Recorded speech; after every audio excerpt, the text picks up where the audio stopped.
This Organized Chaos video is brought to you by viewers like you. Thank you.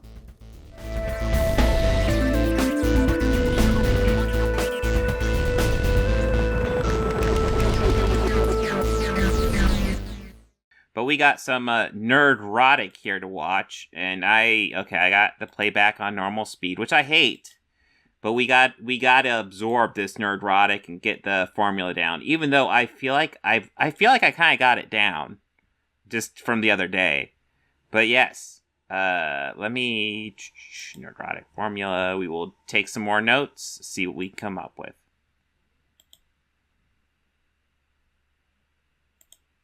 You know, times are changing. Ladies can do stuff now. Yeah. You know when you think something's going to be funny and you say it and then you actually panic about it, which is what I did because fans started guessing who it might be, and they were guessing people like Benedict Cumberbatch or Patrick Stewart, and I was thinking, God, that's a good idea. And they're going to be so disappointed when they find out it's me. Nerdrotic.com. Yeah, I think Paul Bettany was just saying it as a joke, and yeah, you can't even tell jokes with these guys without getting triggered. Wandavision had such a promising start, but ultimately it ended in disappointment. And I've said it before, and I'll say it again, and so have many others. It's not how you start, it's how you finish. Just ask any woman on the planet. Initially, on the surface, Wandavision looked like an ambitious show, especially for the homogenous Disney Plus, which we will from now on call D+. It started out a little bit Legion, which was in the beginning a very good show, but it ended up being like Iron Man 2 with the morals of Wonder Woman 1984. Now, does my disappointment stem from fan theories or fan theorizing? Okay, he just said Legion ended with the morals of Wonder Woman 1984?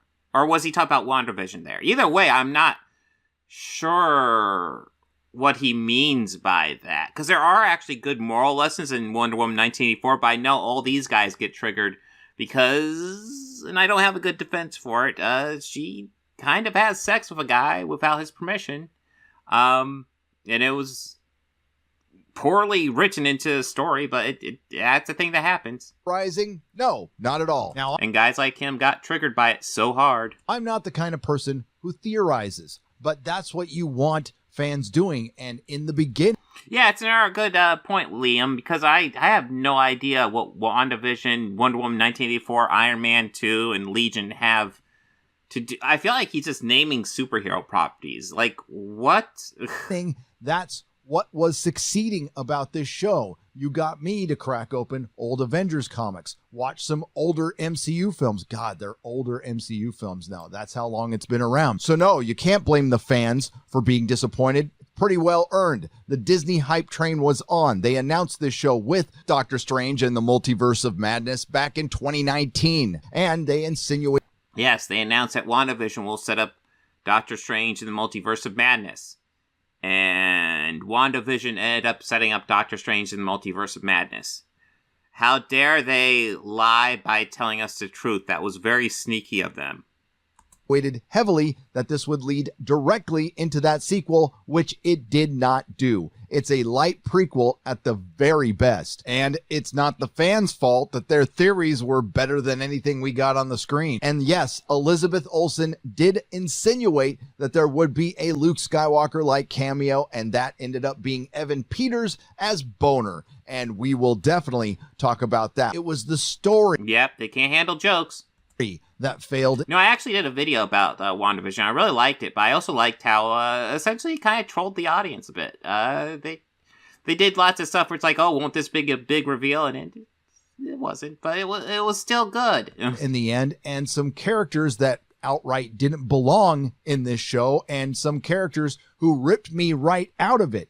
Now, of course, it's a tale of two shows. That's what it's supposed to be. The only problem is the other show within this show is what took me out of the show. Now, there are going to be some spoilers, but I'm not... So you talk about the sitcom element? That was, like, the first, like, pretty heavy in the first half of the series? Going to go over every detail, although I probably could, because this was a film that was stretched over 9 very short episodes. Did he do a Bounty in the Comics reference already? Did I miss it? You know, that's terrible when you're not actually listing the source. WandaVision will directly set up Doctor Strange in the Multiverse of Madness. Yeah, I'm thinking this is just a comicbook.com article.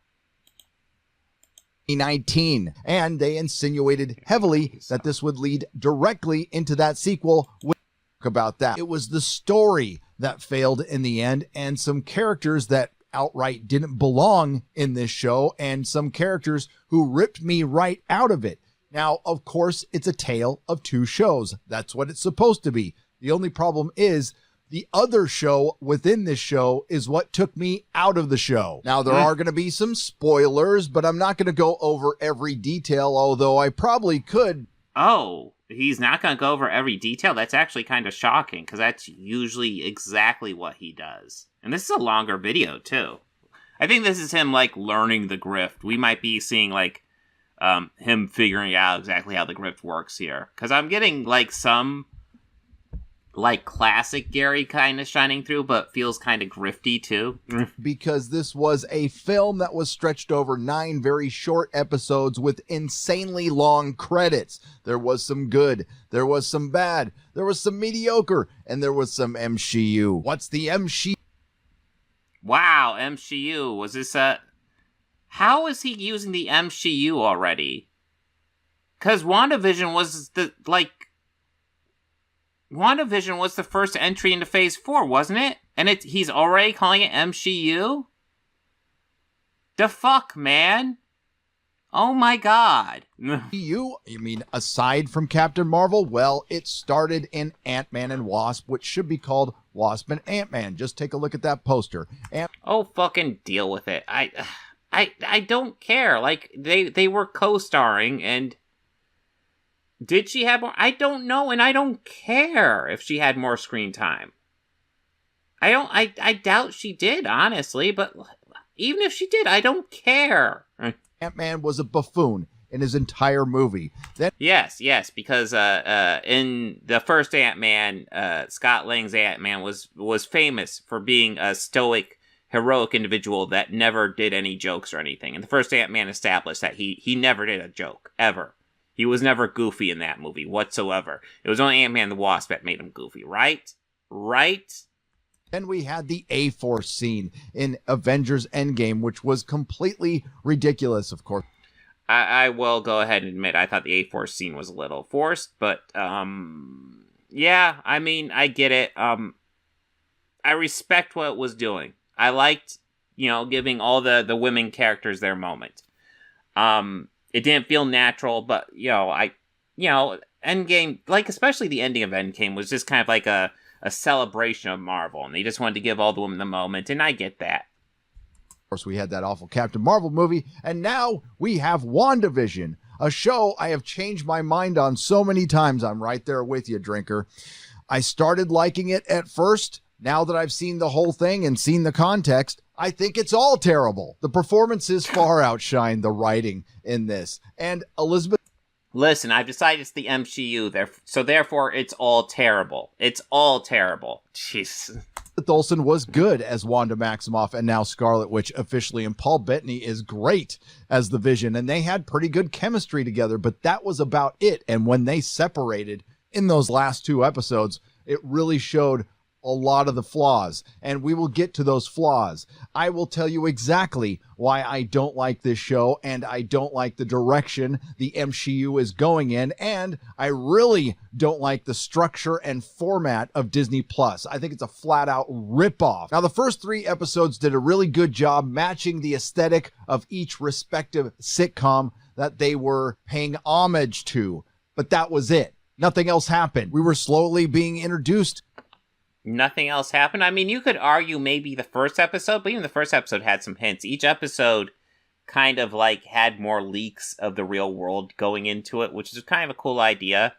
I feel like it's been a while since I've watched WandaVision, but I feel like maybe the last episode or so, like they didn't even have the sitcom element because it just the real world kind of bled into it so much. Maybe it did, but I want to say it had like 6 sitcom episodes. It's been a while. To our cast of characters, which I thought would have much more impact. There was Herb, Phil Jones, Mr. and Mrs. Hart, and of course, Anya from Buffy. It was great seeing Emma Caulfield. I want to point out we're 4 minutes in it, and he really hasn't said anything except there were parts I liked, but I've decided it's all garbage. That's pretty much what we got so far. Playing Dottie Jones. But they ended up just being people in the town that Wanda was torturing. The most impactful thing that happened in the first episode was at the end when we saw a mysterious woman watching Wandavision on TV. And in the second episode, we got a drone in color and the beekeeper who disappeared completely from the rest of the show. And it just ended up being Sword observing them. We were also... Yes, that's what it was. Did you watch it? So introduced to Geraldine, who would eventually become Monica Rambeau. She helped deliver Tommy and Billy, who will eventually become Wiccan and Speed of the Young Avengers. And of course, we know she was brought into Wanda's world because subconsciously Wanda knew she would be an ally. And that's the exact language they used. You trusted me to help deliver your babies on some level. Fuck, he's triggered by the term ally. Fucking awesome. Wanda, you know I am an ally. Can't even say fucking ally. Wow. Just fucking look at this face. This is the face of a fucking snowflake. Can't even handle the word ally. Holy shit. After the third episode, the mystery box kicks in. The good old mystery box, a product of one of my favorite repurposers in Hollywood, Jar Jar Abrams. It is meant to make a story look a lot more complex than it really is. A great example of what Mystery Box does is what WandaVision did in episode 3 and 4. It showed you the same story from 2 different perspectives, but they both ended up in the same place. Sure, we got to know more about Monica Rambeau, who ended up being nothing to this story by the time it ended, other than being really powerful. Along with Well, you know, the MCU introduced a new character. I know the MCU has never introduced new characters and one thing to use them in other properties. They've never, ever done that. So I understand how someone like Nerdrotic, who doesn't actually, you know, follow comic books or anything like that or TV series, would miss that. This is probably the first MCU thing he's ever watched. And probably the fact that he called it the MCU was probably just because he mispronounced it, because he has no fucking idea what he's talking about. With the mystery box comes the unreliable narrator. These stories can work over long periods of time, but we are talking about a one-off series that was only supposed to be 9 episodes that... So what? Do you want him to mystery box it for like 8 years? Yeah, it's a 1-season show. It's... could have been a lot shorter. In the beginning, the introduction to Monica Rambeau was pretty damn good. We see her in the hospital and she's just coming back from the snap. We see the chaos and I was fascinated by this part. We find out that her mom died of cancer and that she missed it. She had fallen asleep in the hospital and woke up 5 years later. Now, I have huge problems with the 5-year gap and the snap. That's a video for another day. Now, this is where the problems started creeping in, but it wasn't that bad at first. Monica Rambeau goes back to work, and it turns out her mom, Maria Rambeau, built Sword from scratch. Apparently, she went to Home Depot, bought herself a tool set, and built that place from the ground up. We learned... Yes. Memory serves. I don't know exactly how the MCU does it. From the comic book perspective, Sword was built from like within S.H.I.E.L.D. So like S.H.I.E.L.D. had a lot of the infrastructure, and it was kind of built from aspects of S.H.I.E.L.D. And I always kind of assumed MCU was kind of a similar thing. Learn this through a brief conversation between Monica Rambeau and our new character, Director Hayward, who will now be known as Director Toxic Male. Yes. Fuck yeah. So here's the thing. We'll get into it. I'm thinking I might try to come up with the every Nerdrotic. Instead of doing an essay, I was thinking what I'll do is I'll make this the topic of next Fandom Initiative stream, where I put together like clips and show every Nerdrotic video. And here's the deal. So anytime there's a series he dislikes, he's going to complain about white men being toxic. And if it's a series he likes, like House of the Dragon, even if there's white men being toxic, he's going to justify their behavior no matter how bad. Like, literally, in Sunday's stream, we watched a white man beat someone to death with a fucking rock, and he justified it. Like, oh, he's just putting him out of his misery. He's, fuck. That conversation, director Toxic Male apologizes for his very existence while he's telling Monica Rambeau how great she really is. Hey, Debt Hand, biggest non-fan in comic... Yeah, he's awful. He is. Monica Rambeau is assigned a missing persons case in New Jersey that she decides to take, and she meets Jimmy Woo from Ant-Man, and this is where the mystery starts to deepen. To round out our plucky little diverse team, we're introduced to Kat Dennings' character from Thor, who I can't even be bothered to remember the name of. And Darcy. It was Darcy. She was a fan favorite. Mainly because of this series, because, yeah, I wasn't a huge fan of her in the Thor movies, but I did enjoy her quite a bit in WandaVision. And it's essentially the same character, they just used her better. It appears her only existence in this show is to annoy the entire audience. Seriously. Yeah, it's a good point. Like, Jimmy Woo doesn't do, he's not in Ant-Man, he's doing,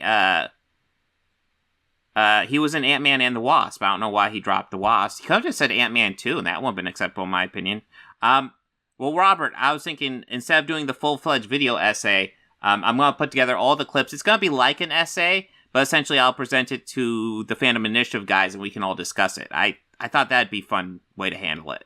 Because, yeah, I've got a good handle on his stuff right now. Seriously, after watching WandaVision all the way through 3 times, I'm not sure why she was there other than we need women in STEM. Honestly, I'm a STEM type of lady. Do you want an example of Yeah, let's complain about women. He does that a lot too. We'll get to it. MCU? Well, here you go. She could have taken out Thanos on her own if he hadn't initiated a blitz. Nobody else came close. Well, I'd argue that Captain Marvel came close. And if my aunt had gonads, she'd be my uncle. Aside from that being one of the many dumb lines in this series. Captain Marvel did all right. She did all right against Thanos. This is how the MCU destroys the Marvel Cinematic Universe. In 2 short lines, you cut the... Oh, Gabriel, no, listen, he's had some serious complaints. Mainly that white man toxic and women are in the show. Like, these are serious complaints that the MCU should take seriously. Because this is the face of a man that should be taken seriously. The balls off of your biggest villain, and you make the Avengers look like a bunch of idiots. Thor came pretty close too last time I checked. And you make your beloved Captain Marvel look like a selfish bitch. She ended up taking off half the time when she could have ended this whenever she wanted. I mean, she did pretty well against Thanos, but she didn't win. Yes, it's just as bad as Nick Fury losing his eye to a little kitty cat. I'm sure that... Well, listen, they were never... Listen, I have issues with Captain Marvel. It's not the perfect movie at all. That being said, I don't think they could ever give a origin story satisfactory to Nick Fury losing his eye, so the cat thing was just a joke, and I'm kind of cool with it. That's exactly the kind of... Part of the reason I'm cool with it, too, is because it gives Nick Fury the excuse, because that's what he does now. He always has a new story about how he lost his eye in some sort of epic battle or some shit, and it's just, yeah, it was a cat. thing Jack Schaefer would find hilarious. So, we have 2 Avengers trapped in a sitcom world along with thousands of other people in a town that doesn't exist. We find out that That's right, Gabriel. She did get the Power Stone. I forgot about that. But yeah.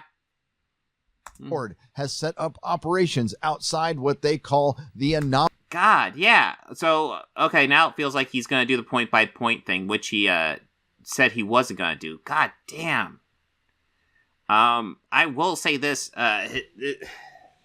His newer videos are at least a bit quicker to the point. Anomaly. Now, the big mystery was supposed to be who trapped Wanda Maximoff in this town. They were making it look like there was somebody else behind it, especially when Wanda at one point says, I have no idea how I got here. Now, there were little hints that it could have been Mephisto, but a lot of that was fan projection. They were alluding to some deeper mysteries that never really fleshed out for me anyway. There was no children in the town, and during the magic show in the second episode, there was that for the children part.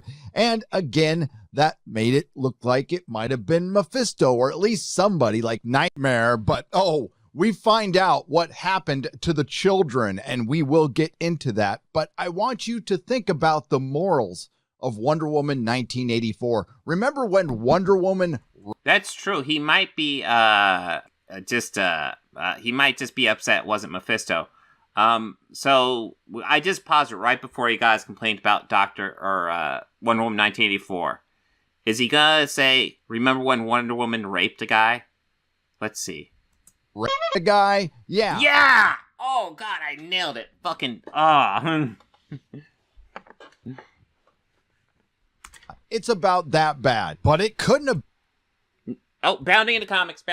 Boom. There's been a couple more we got. Okay, Bounding into Comics. Definitely an entry there. Complaining about lore, background stuff, audience score, talking about ratings, justifying. He's complained. Yeah, well, he did MCU, so I'll say that's definitely complaining about representation. Plenty of snarky remarks.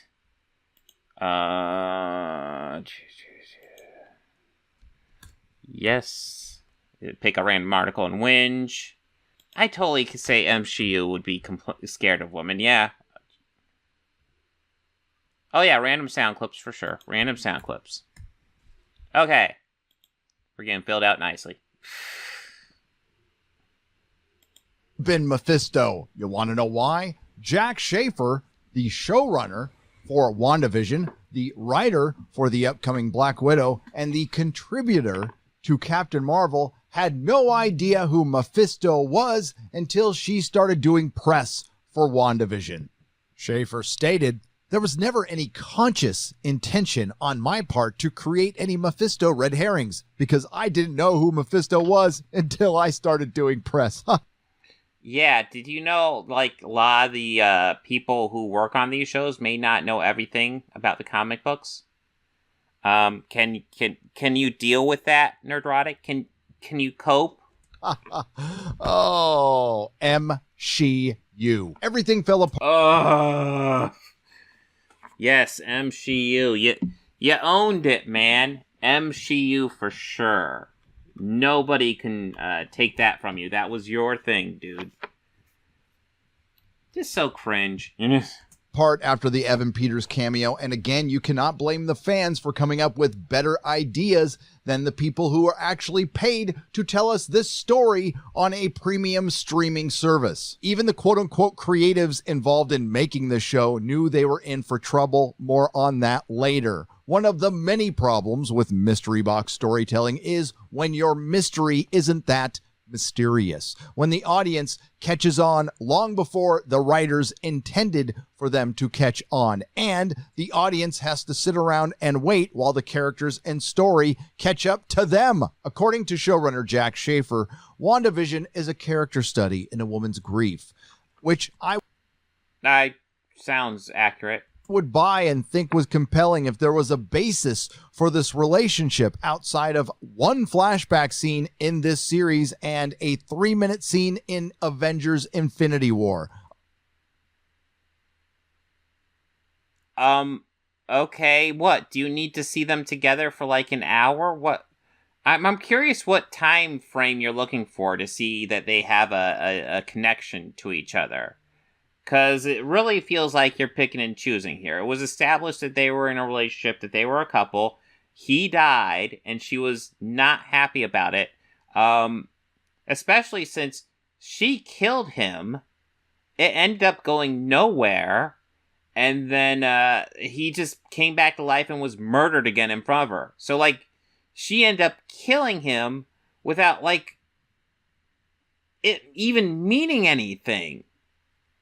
Like, it fucked her up, man. But of course, you know, she's a woman, so why would Gary care? Other than that, there's nothing. Even if this was the Vision and Scarlet Witch relationship from the comics, it wouldn't justify Wanda Maximoff enslaving thousands of people and torturing children. Yes, it's almost like she didn't do it intentionally, which will affect them for the rest of their lives. We reviewed every individual episode on Friday Night Tights, and up until the last one, I was intrigued, but it was that final episode. So he liked every single episode until the last one, and then the last one he said, oh no, this sucks, and the whole thing sucks now. What is this? That makes this entire series a complete waste of time. So we eventually find out what's going on, and quite frankly, what you guys came up with was much better than what Jack Schaefer came up with. Wanda Maximoff woke up sad one day and wanted to say goodbye to what was left of Vision's body, which was being disassembled on his orders from his will. She says her goodbyes, then goes to a house that Vision purchased for her because they were going to move in together after a 3-week relationship. What are they, lesbians? And she was so upset she oh my God. Just cope.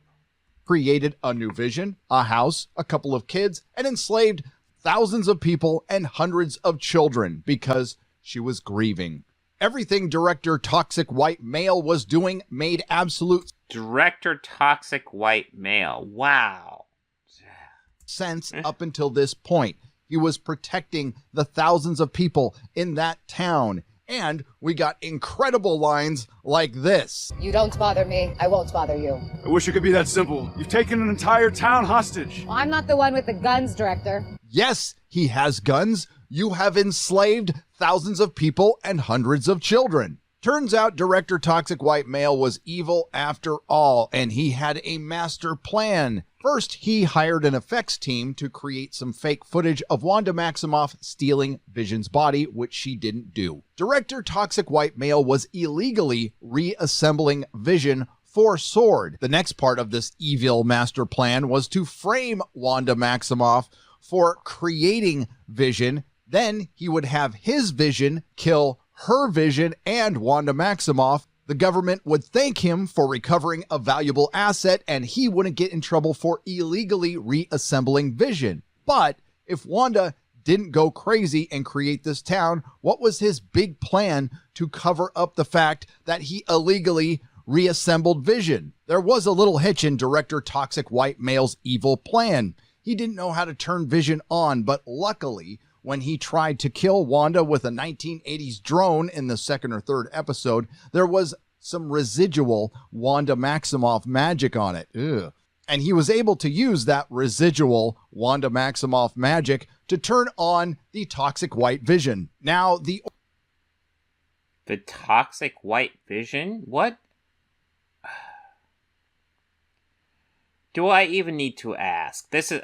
organization of S.W.O.R.D., which was originally from Astonishing X-Men, written by Joss Whedon, and it was supposed to be an offshoot of S.H.I.E.L.D., was presented in WandaVision like a military organization run by a Hollywood writer's room filled with Marin soccer moms. And WandaVision gave us brilliant examples of writing like this. She's holding thousands of people hostage. And it could have been thousands more. How come whenever he plays a clip, it's either sped... Like, I thought it would all be sped up, but this seems slowed down. Like, pick a lane.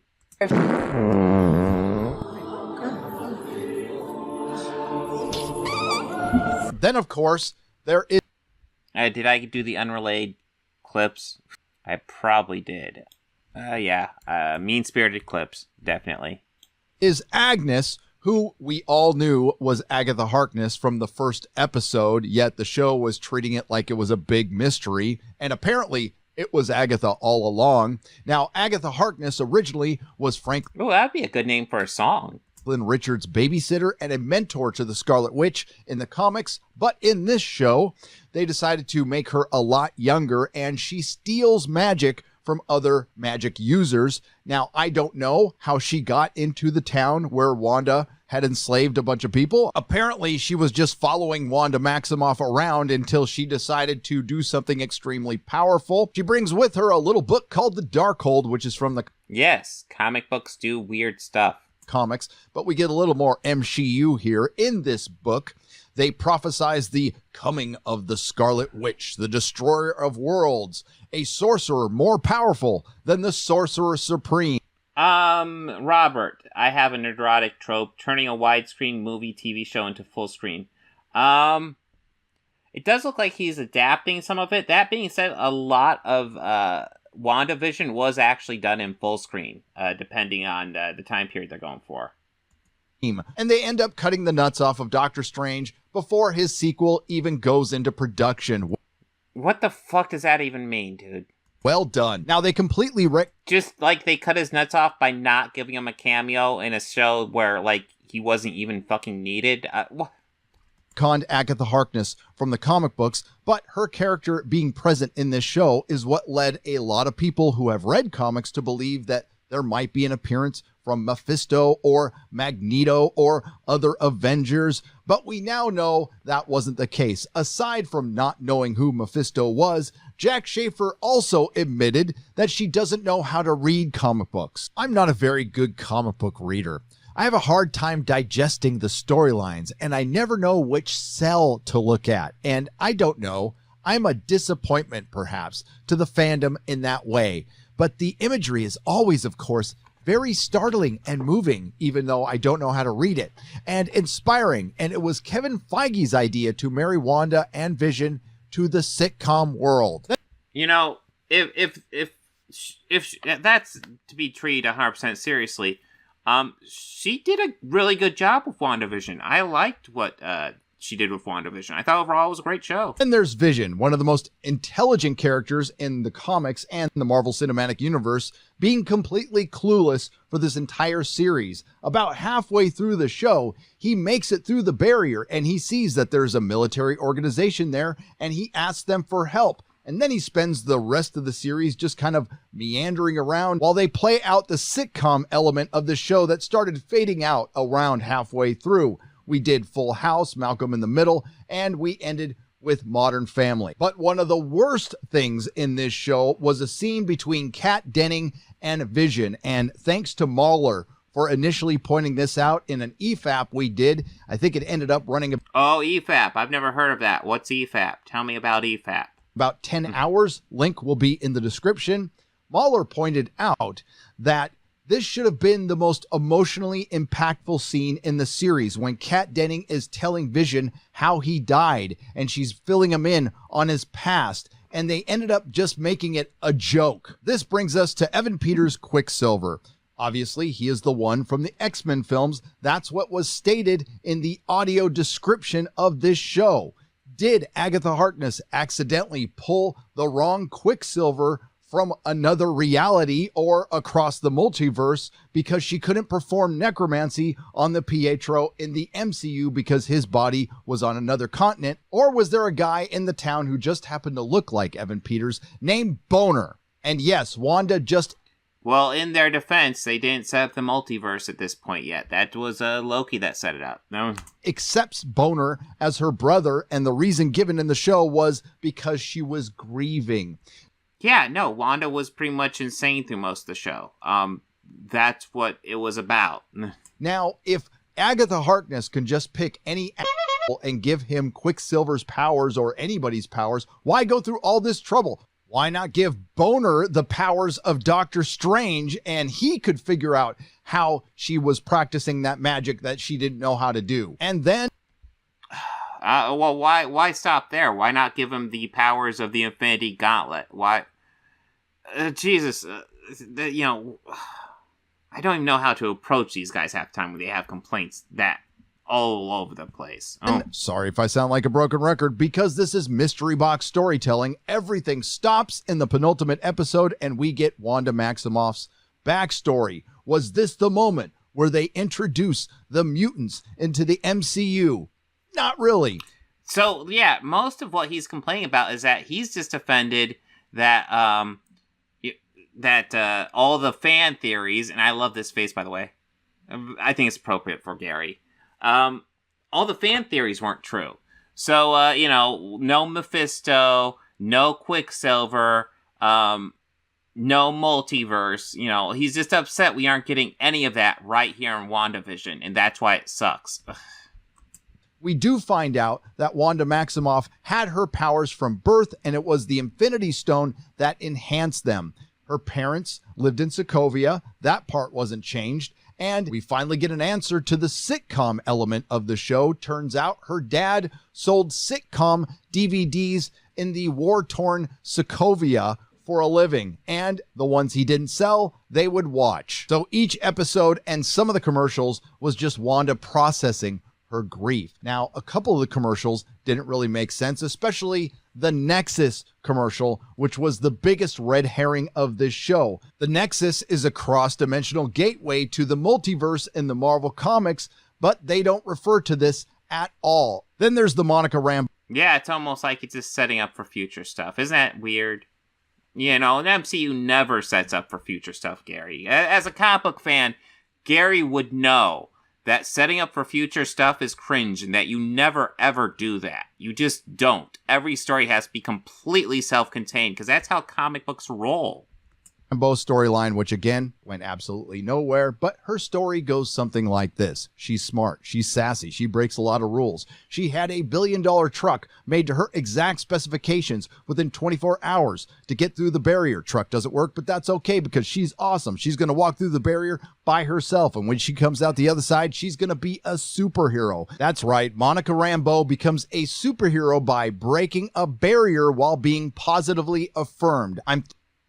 Well, you know what? I was never thinking of phrasing it that way. But you know what, Gary? You've made it quite inspirational. It's you know, Monica Rambeau is a vision for the future, Gary. I think that's a good point. Good point. Thinking there's some kind of message that I might be missing here because I just don't care.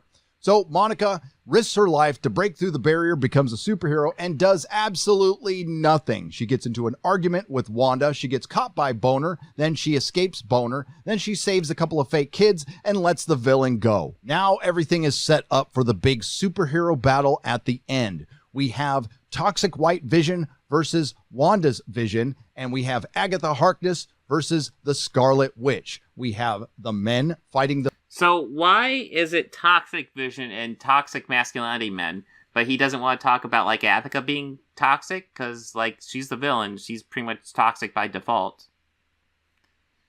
Yeah.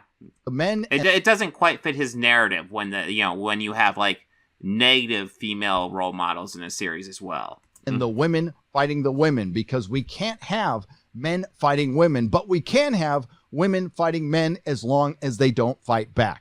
Wanda's Vision transfers his memories into Toxic White Vision, which, of course, is the rebuilt original Vision by director Toxic White Male, and he becomes Vision. And then he does what all men do, leaves. In the fight with Agatha Harkness, Wanda... Gary, it's almost like you're cherry-picking facts to fit your narrative, all right? Right? Gets to see how much trauma she has put the townspeople through, and she decides to let them go, and they all leave. That hand, yeah, he does like to say Boner, and, you know, I think it's just him liking Boner, and you know what? I mean, I respect that, Gary. You do that. Without their children, Agatha Harkness and Scarlet Witch exchange purple and red energy balls for a little while, and then Scarlet Witch defeats Agatha with magic she didn't know how to use 5 minutes earlier. Sword breaks in through the crack in the barrier. They fight Tommy. You're right. What they need to do is, before the final battle, just add like 20 episodes in the middle there, so we get we learn every detail of Wanda learning her magic before the final battle. Just every detail. We know every detail. Just like we learned about how Clint Barton shot arrows. Like, we need that level of detail in Wanda learning her magic. That exact level of detail. Because we know every aspect of Clint Barton and how he learned to shoot arrows. Everything. And we need that level of detail with Wanda. And Billy and director Toxic White Male decides to shoot a couple of fake children, but they are saved by the stunning and brave and empowered Monica Rambeau. Scarlet Witch defeats Agatha Harkness. Yeah, it's not quite the same style as the newer videos, but yeah, he still whinges over women all the time. And imprisons her back into her character of the nosy neighbor forever until she needs her for some magical advice. Director Toxic White Male is arrested. I'm not quite sure why the rest of S.W.O.R.D., who was fully aware of what they were doing, weren't arrested, but whatever. So in the end, Wanda finally decides to do the right thing, but I'm not sure if she does it for the right reasons. She lets go of Vision and Tommy and Billy, who never existed in the first place, and frees all the townspeople and their children. Then she is let go by Monica Rambeau, and I didn't mean that to rhyme. Now we come to the line. Yes, and that was probably a mistake on Monica's part, but she doesn't know that yet. That defines this entire series. They'll never know what you sacrificed for them. No. Oh my god, they get so triggered. Look, can I find that? Let's see if I can find that and share it with you, because they cut out, like, that line. They cut around it perfectly. I remember I've had to dive into this shit before. Give me one moment. Let's see if I can find that. Give me one moment here. We are digging this up. Now, there's a copy guard on Disney Plus, so you guys won't be able to see it. You know I would. I'm sorry for all the pain I caused. I know. Yeah, there's a lot more nuance to what's being said than just, aren't you fucking great, Wanda? You fucking rocked it, Wanda. There's so much more nuance that they are just flat out ignoring because it's not convenient towards their whole narrative. It's obnoxious. And they won't understand what Wanda sacrificed because... I know Archmage tries nuance? What the... nuance? I don't know what that means. I don't know. Because they'll be too busy going to therapy and taking their kids to therapy and praying they don't grow up with drug problems. Same story, different century. There'll always be torches and pitchforks for ladies like us. I know, people can be so harsh. She only enslaved thousands of people. She could have enslaved thousands more. So the omnipotent psychopath... Yeah, it's almost like she did a really big fuck up, and they're leading up to her being a villain in a future story. Huh. Gets to walk free once she shed herself of the family dynamic she now has a... Wallace and Gromit fan, that scene is very similar to the catcalling scene. They weren't quite as triggered by it, but they like to harken back to it a lot.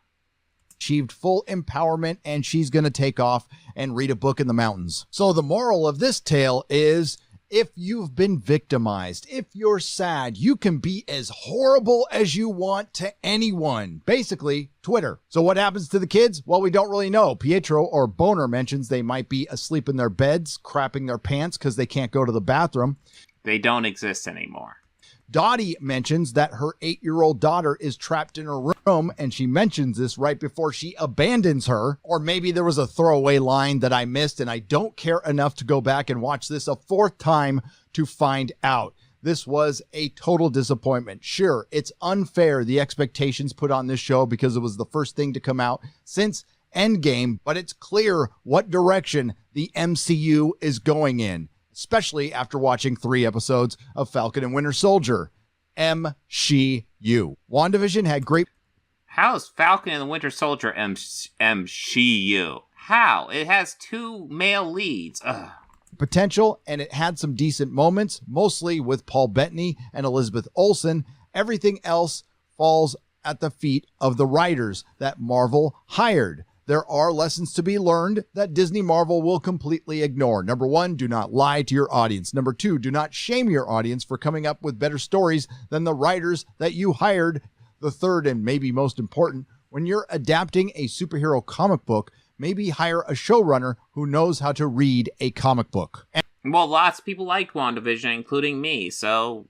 Hey. And again, at least the director of the show knew that they had a problem on their hands from bounding into comics. Then the bounding into comics, shitting into diapers. The truth comes out. However, the signs of troubled waters soon began to make themselves apparent. Recently, WandaVision director Matt Shakman spoke with Fandom and preemptively asserted that some fans would be disappointed with the finale. And it's such a shame because I think comic book storytelling is tailor-made for episodic television. I mean, who wouldn't want to see a proper Spider-Man TV series? But Marvel doesn't want to make that right now. They have skipped decades of source material that would have made WandaVision a lot better, to jump into the all new, all different, but all the same homogenous Disney Marvel. The MCU is something that, believe it or not, I get criticized for once in a while, and I'm here to explain exactly what it is. No, I do not hate women. I love the character of... So I just decided to give the MCU the name MCU because it's a derogatory way to refer to women in the MCU. It's done with a negative connotation because there are women in the MCU, and my fragile male ego can't handle it. Does that sum it up, Gary? I think that sums it up. Of Wanda Maximoff and Scarlet Witch and the Invisible Woman and Elektra and Storm and Rogue. I have read these characters for decades. I even like the original Monica Rambeau Captain Marvel when she led the Avengers. Unfortunately, the people that Marvel and Kevin Feige are hiring don't give a about the source material or comic book fans. Scarlet Witch, Vision. Exactly, blurry films. I don't hate women. I just get triggered by women, and I need a good old-fashioned slur, create a new slur to attack them. Yeah, but I'm not sexist. I'm just triggered whenever I see a woman on screen and she's not, like, doing laundry or doing the dishes or some shit. All of the Avengers are timeless, iconic characters to comic book fans. These are characters created by men and women who actually cared, cultivated for decades. That's why they're so popular. Unfortunately, now that they've hit Hollywood, these timeless characters have an expiration date. I'm going to close out this video talking about a friend of this channel and an absolute legend in the live stream chats around these parts. He was known here on YouTube. Well, that's sad. He died. But okay, so I got Hawkeye here. This was done quite a few months later. This one was still fairly long, but it's not as long as that one. So let's dive into this one.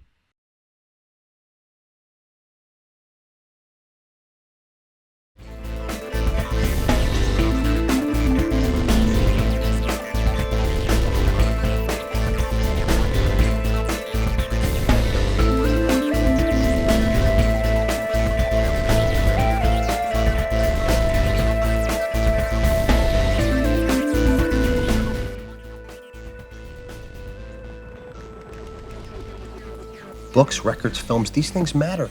Call me shallow. It's the fucking truth.